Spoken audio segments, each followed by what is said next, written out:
颱風泰利襲港，8號波至少維持去到星期一嘅下晝4點。位於港島東區嘅杏花邨，由於靠近海邊，以往打風嘅時候不時都水浸，唔少附近嘅居民隨即外出追風，觀賞大浪拍打岸邊嘅情況。感受過山竹威力嘅佢，就認為泰利威力一般。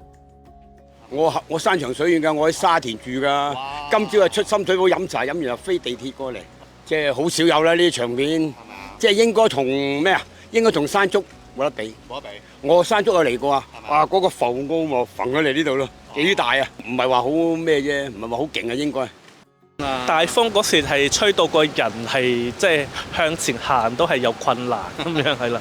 時大時細咁樣咯。overall 咧都係可能20-30咁樣咯呢一度。咁頭先有一間黑信家咧錄到8級風嘅陣風嘅，咁就68.2呢度都有顯示8級風啦，即係8號風球嘅標準啱啱好。